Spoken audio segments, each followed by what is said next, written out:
That being said, I got my man Journey Brown coming on in. I'm gonna sit back and kick some ballistics, me and Journey. I'm outside. What's up, bud? How J- you doing? What's going on, JB? How you feeling? Feeling good. You know me, chilling. Okay, that's good to hear. That's good to hear, young man. How you been during this time? Just working out, keeping up. Got a little job, so making a couple bucks. You know, but same old. Working out at the field and doing what I can for real. That's what's up. That's most definitely what's up. I'm glad to hear that you're keeping yourself busy and everything else during this crisis. Now, let me ask you, Journey, when did you first fall in love with football, man?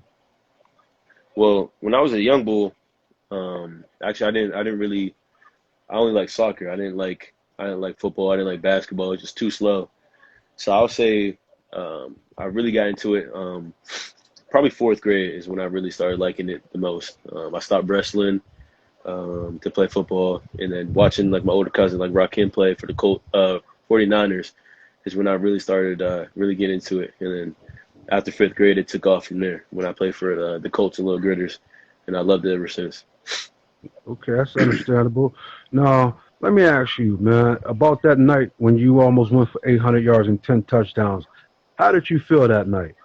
Well, driving to Du Bois, I felt abnormally good. Like I just felt great. My body felt good. Everything felt good. Yeah, Shmon. Everything just felt good to me. My body felt good. I just felt like something was about to happen that night, and then just ended up doing it. Ended up being a successful night for me and the team. Wow, yeah, I would say, man, almost 800 yards, 10 touchdowns. Yes, that's very successful. Now, Yeah, that doesn't impress me as more as you going back and winning back-to-back state championships in a 100-meter dash. Now, yeah, that impressed me the most. Now, about that, what a lot of people don't know is that you beat Wardell Burrells' record, yeah. 32-year-old record. Tell me, how did that? Was you aiming for that record? Well, actually, I went to states my sophomore year, and I didn't place. But I remember when being there my sophomore year, I was sitting in the tent. And they were going over the calls and stuff. And when you go to states in the tent, they tell you like the records and stuff. And he goes through. He said 100. He said the 100-meter dash is a 10.3. And I remember I was sitting there. I was like, man, I'm gonna beat that. I'm gonna beat it. And my junior, then I ended up losing my sophomore year, and I was so sick. I was so sad. And I remember I told my coach when I came off the track, I told her I would never lose again. And came back the next year, my junior year, and ended up winning. Didn't get the record like I wanted to, but I ended up winning. That was probably one of the best highlights of my life, best feelings of my life when I won states for the first time. And then coming back the next year, I remember I lost in prelims, and I remember my coach told me don't do nothing crazy. We're not going in for any records at that time, and I was like, okay, like I got you. And then the finals race, I still for me how competitive I am, even when I knew I wasn't giving it my all before, just so I can get in the finals. I hate losing, regardless. I hate losing 100%. So when that final race came, I was angry and I let it all out, and I ended up taking off and beating his record. And I remember I was just, when I finished, I was just so hyped, and I didn't really realize, and then I was just locked in, and yeah, I mean, I remember telling myself that for my sophomore year, so I was giving kudos to young bull JB when I was a young guy. Like he knew what was going to go, what was going to happen, just didn't know what was going to happen. Just keep on the path. That's what's up. That's what's up. Now, you went for a Penn State record, 202 yards against Memphis. Yeah. What was your mindset going into that game right there now? Because that was crazy. I want to talk about that, your first touchdown run when you broke 4 tackles and then when you carried dude in from like 6 yards out on your back. That was a special run. Now, what was your mindset going into that game? Well, we were, I mean, watching game film. Me and my roommate Dev Ford, we were going through the film the whole week before, even with the coaches. So we knew our game plan going into the game. We knew their sizes, we knew the matchups. Just individually, we knew we were just a better team. Just Penn State football, Big Ten football. And then I felt good. My body felt good. Took great care of my body. the whole week. Stretched out a lot, got my body right for that game. So going into it, I just let the rest take care of itself for real. Okay. On that first run, I got the ball. I was surprised that dude flashed across my face. I seen him coming. So I lowered my shoulder. I got low. He fell right off of me. And I remember running up, and I knew he was a corner. And I seen him coming at me, and I was like, okay. He has a good angle on me, and I knew him, my strength. I knew I was going to be stronger than him. So I put my hand on his helmet, and I leaned into him. And then I felt his arms come up and try to grab me. And that's when I pushed down and pushed away, stiff-armed him. And I knew the number 41, the safety, he had, from watching film, he had a bad hand.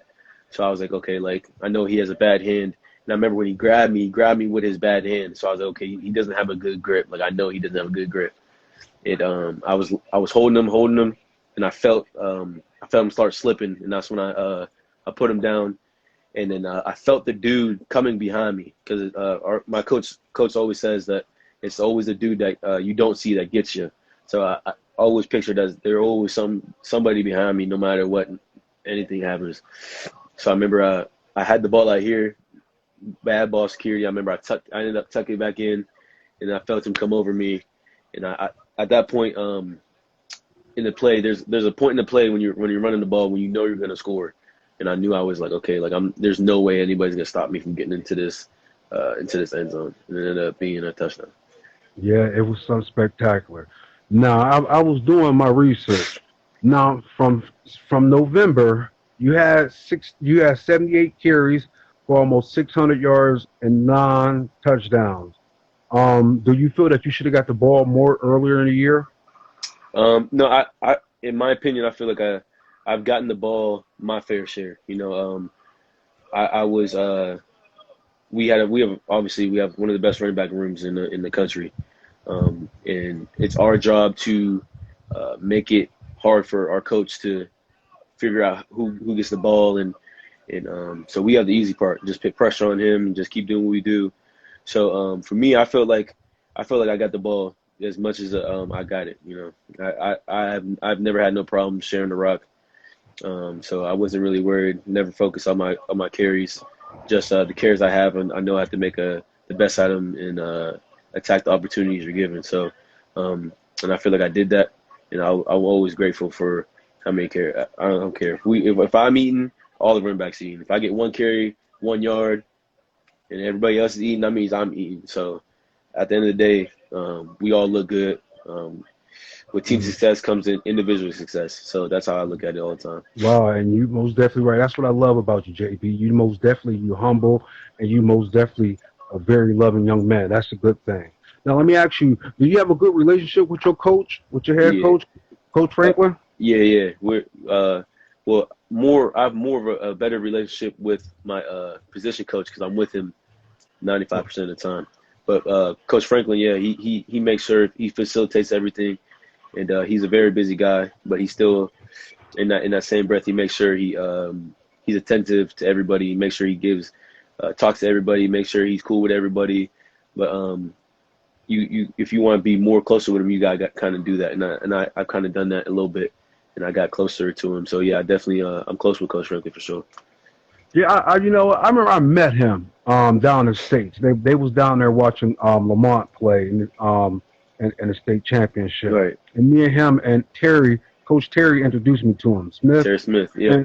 And we were sitting there talking, and the one guy, I forgot who he worked for, but anyway, he asked Coach Franklin for a picture, but he had an Ohio State jacket on. Yeah. He said, yeah, I give you a picture, but take that Ohio State jacket off. Yeah. I remember that's actually a funny story. One of my we were playing basketball. Me and my little cousin Julius went to Franklin. We played basketball in Franklin, and we went to go see my boy Jared out there, and we were playing basketball. And this one dude, one of my friends I ran track with from Franklin, his name was Malik. His dad came up to me. He's like, "Oh, you ran track with my boy, blah blah blah." He's like, "Can I get a picture with you?" And I was like, "Of course," but he had an Old State hoodie on. I said, "I ain't taking no picture with you if you have an Old State hoodie on." I refused to do it, and he ended up taking off. He was laughing. It was all fun and games. But yeah, I know Yeah, take a picture you with me. ain't nothing wrong with that. You know that's good competitive. Now let me ask you something. What do Penn State expect of number 4 this year, coming back this year? What do they expect of you? In my opinion, I feel a lot of people tell me, pat me on my back all the time, tell me I had a great season, tell me like how good my season was, and but in my opinion, just how I am, I feel like it was a decent season. I feel like you guys only really got a preview of kind of what I'm capable of, and in my honest opinion, I feel like I'm gonna take it to the next level. I'm gonna take it to the next notch, and I'm gonna put in the work, and you guys are gonna see that and experience that with me. Wow. Just the way I am, and um, like I said, I hate losing. I'm always a competitor. So like how they came out with the charts being fourth in the nation, as a fourth running back in the country. That I mean, it's all fun and cool, but that doesn't sit well with me. I never, like I said, I hate losing. I hate being fourth. Mm. I always want to be number one. So um, it's gonna I'm gonna show in my opinion, I feel like I'm the best. Just confidence in myself. So this season, I'm gonna do my best to show you and everybody else why I should be number one, and it's gonna end up being that. Well, not to be, to be on your side or nothing like that, but I do feel that you are the best running back in the Big Ten. And do Appreciate I, that. when I seen that they had you fourth, I was like, there's no way he's fourth. I mean, he's a Heisman Trophy candidate, in my opinion. In my opinion, he's a Heisman Trophy candidate, and that's my thing. You got to aim high, and like you just said it yourself, you're a competitor. You hate to lose. You got a chip on your shoulder. So, saying all that, do you think you can go out and be a Heisman Trophy competitor? Well, yeah, of course. At the end of the day, that's the plan. Mm. Just push myself to be the best, and with the team I have surrounded, the team I'm surrounded by, the team I'm on, I know that anything is really possible. I just have to put in the work, prepare myself for them situations, so when they come, I'll be ready to take advantage of them. That's understandable. Now you said now you got the opportunity. Now yes, you did have the opportunity to watch two good backs that went to the NFL before you, Shaquan and Miles. Did you have a good relationship with those two? Yeah, I'm in my opinion, I'm very close with both of them. We always joked around, wrestled. Those are my guys, my brothers. You know, when you spend what 95% of your time with somebody, you tend to get real close. So that's what ended up shaking up. But I learned a lot from them guys. But in my honest opinion, when I first got there, I learned from John Thomas, uh, Joshua McPherson, Mark Allen, not Allen's my phone, Andre Robinson. Like those guys really took me under the wing.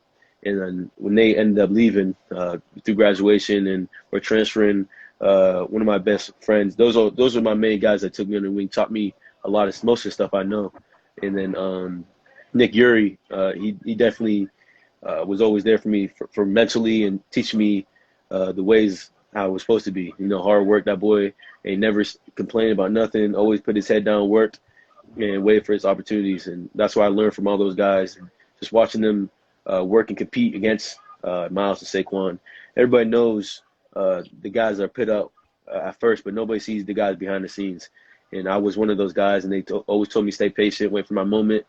And those guys really helped me propel to be kind of like the back I am, just watching those guys closely. Wow, that's understandable. That's understandable. In order to be a good leader, you have to be a great follower and just sit back and be patient. That's what me and Ed Reed was talking about. I did an interview with Ed Reed, and he said that's one of our biggest problems. We don't have patience. Yeah, Like you said, you have to be patient. Got to sit back. Got to be humble, and you have to watch and see what's going on. Now, let yeah. me ask you something. How do your parents fit into your success? You being successful? Well, for me, my mom's always, of course, like that's my mom. Like, she's always told me I was gonna be the one. She always told me I'm gonna be great someday. People used to talk bad on me all the time. She just always told me to just keep my head down, keep pushing. Like she know me, like I'm her kid, so she sees it for me, and she always just told me like you gonna be all right. Trust me, you're gonna be all right. And I kind of kept playing that through my head. Just stay patient, keep working, and it ended up all working out. And my pops, at the beginning, he came to a couple of my games when I was in little graders, but he always told me to stay out the way. do the right thing, you know. And he always just kind of had my back with stuff, you know. And those are one of my strongest suits. But to elaborate more on my pops, he's always firm, you know. Just make sure I kind of that backbone to be a man. And I feel like that applies a lot into kind of how I carry myself. And then, of course, if like my closest friends, my close people, how my mom is. She's a free spirit. She's a tree hugger, hippie, the whole 9 yards. So that's kind of where she always says team kindness, kill people with kindness, always treat people better than they treat you, you know. So I feel like that's where I get a lot of that stuff from. And so it kind of collabs to kind of made me into the person I am today. And it just topped that off. My grandma, of course, that I would also call that one of my parents. She taught me just everything pretty much in whole, what they taught me, and just pretty much brought it together. You know, she's the glue in the middle of those two sandwiches. And yeah. That's what's up. That's most definitely what's up. You know, I mean, because you is a humble and young man. You joke around a lot. You play a lot. You know, in order to be the person that you are, you know, you gotta have that free spirited. You gotta be like that, because most people, you in a spotlight where people can judge you no matter what, and you can't let that get to you. Yeah. Now, when people say bad things about you and they criticize you, does that get to you? No, I ain't never worried about what people ever say to me, man. It's always been like that though. Like, I ain't never really cared unless it's coming from family or my closest friends. And usually when somebody check me or somebody tell me something like that, it means it's coming from the heart. So I don't really take when people talk smack or whatever you want to say. I never let it pump my head up, but I never let it bring me low either. You know, I let it sit right in between, take it all in, and understand like what people's opinions are about me. But I know at the end of the day, it's all matters about the people who I care about the most. People who really know me for who I am. Wow, and that's what it's all about, JB. Right there, you just said it right there, most definitely. Now, you know, coming into the season, do you think that y'all is the favorite to win? Because they say Ohio State's still favored. Do you think what's your opinion about that? You know, everybody has their own opinions. You know, of course, playing against Ohio State, they're a great team. Always have been, always will be. They're always going to compete with us, and vice versa. And I feel like we're just gonna, for us personally, Penn State. I feel like if we play at our brand and the level we love to play at, and bring our A game, and I feel like we'll always like the outcome, you know, and that's just who we are. We play our brand of football, and we do everything we're supposed to do and do it right. We'll always like the outcome of any game, anybody we play or anything. Yes, indeed. I mean, I'm always gonna follow you. I'm always gonna be your biggest fan, man. You know, no matter what. You know, like I watched the Minnesota game, where you was eating against Ohio State. I think they should have gave you the ball more, because you ate that game too. And I will always follow you. Like I said, you know, once I found out who you was, and I was like, the 700 yards was impressive to me. But what impressed me the most was the back-to-back state championships, and you beat Wardell Burrells, you know, state record. Now, Right. me being a sports fanatic, I know who Wardell Burrell is. People don't know that he's a gold medalist. He beat Carl Lewis, and Right. he won a state championship in track and field by himself, 100, 200, long and triple jump. So beating that record, man, that impressed me more than any football thing that you can ever do, man. You know, so Appreciate you it. know, and I want to thank you, man, for taking the time to, you know, talk to me. Once this thing is all done and over with, I got to come down and get a formal Yeah. interview, sit down and Right on. chop it up with you, man, and that way, you know, get off these cell phones and be a face to face Right. more. Like how we You know, usually do it. Yeah. yeah, and just have fun, man. That's all. But yeah, you know, you keep working. You keep your mind fresh, man. And like I said, you know, you keep your body right, like you said, and everything gonna work out, come to the best. And I most definitely, like I said, come down and chop it up with you. And I Yeah. want to try to come get a couple games this year. Right on. And man, you just be safe, man, and you continue doing what you're doing, and that's it, man. And love it, man. I'm gonna be your biggest cheerleader. I want to see JB win that Heisman. Right I on. want to see you Appreciate hold that. it up, man. No, I don't Gotcha. appreciate it. You just go ahead and do it, man. That's all you got to do. ball downhill, fam. You know. Yes, So sir. thank you for coming on, JB, and I'll talk to you later, fam. Yep. See you later, buddy. Take care. Yep. See you later. All right. Peace.